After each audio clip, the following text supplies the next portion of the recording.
আড়াই মাস বয়সী শিশুকে হাঁটতে হলে সময় দিতে হয়, সেখানে জনগণকে দেয়া প্রতিশ্রুতি বাস্তবায়নে এরই মধ্যে কাজ শুরু করেছে সরকার। পুণ্যভূমি সিলেটের সুধী সমাবেশে এমন মন্তব্য করেছেন প্রধানমন্ত্রী তারেক রহমান। জলাবদ্ধতা নিরসন ও পরিবেশের সুরক্ষায় প্লাস্টিক পলিথিন ব্যবহার নিরুৎসাহিত করেন প্রধানমন্ত্রী। রিপোর্ট আকবর হোসেন সুমনের। 72 ঘন্টা ময়েশ্চার লক সমৃদ্ধ লিলি বডি ওয়াশ, শিয়া বাটারের গুডনেস স্কিন রিপেয়ার করে রাখে সফট ও গ্লোয়িং। একদিকে মুষলধারে বৃষ্টি, অন্যদিকে লাখো মানুষের অপেক্ষা। মানুষের ভালোবাসায় প্রাকৃতিক দুর্যোগ উপেক্ষা করেই পুণ্যভূমি সিলেটের উদ্দেশ্যে রওনা হন প্রধানমন্ত্রী তারেক রহমান।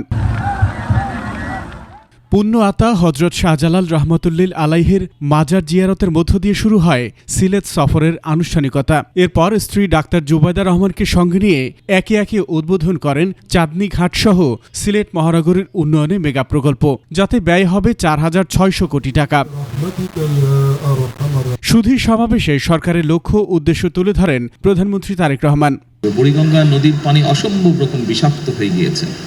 এইভাবে যদি সবগুলো নদী বিষাক্ত হতে থাকে তাহলে একটা অসম্ভব ভয়াবহ পরিস্থিতির দিকে আমরা সকলে ধাবিত হচ্ছি। কাজেই এই বিষয়ে আমাদের মানুষকে সচেতন করতে হবে। প্লাস্টিক, পলিথিন, কাগজ, যে কোনোই বর্জ্যদ্রব্য হোক না কেন, এই জিনিসগুলো যত্রতত্র যাতে আমরা না ফেলি। এইটি যদি আপনারা বিশেষ করে যতগুলো সিটি কর্পোরেশনের ভেতরে স্কুল আছে, ছোট ছোট বাচ্চা, বিশেষ করে প্রাইমারি স্কুল, হাই স্কুল, এই বাচ্চাদেরকে যদি এই জিনিসগুলো শেখানো ধরেন।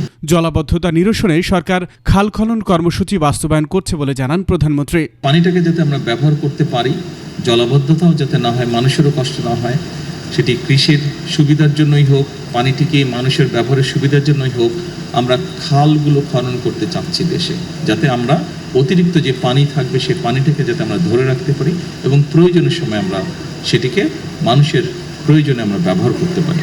আড়াই মাস বয়সী সরকার জনগণকে দেয়া প্রতিশ্রুতি বাস্তবায়নে অঙ্গীকারবদ্ধ বলে উল্লেখ করেন সরকার প্রধান। আড়াই মাস বয়সে একটি শিশু কিন্তু হাঁটতে পারে না। শিশুটাকে হাঁটতে হলে আরো কিছুদিন অপেক্ষা করতে হয়। বর্তমান সরকারের বয়স আড়াই মাসের মতো। তবে আমরা এরই ভিতরে আমরা যে সকল কমিটমেন্ট দেশের মানুষের সামনে উপস্থাপন করেছিলাম, দেশের মানুষকে আমরা দিয়েছিলাম, সেই কমিটমেন্টগুলো বাস্তবায়নের কাজ আমরা শুরু করেছি। আকবর হোসেন সুমন, 21 টেলিভিশন, ঢাকা।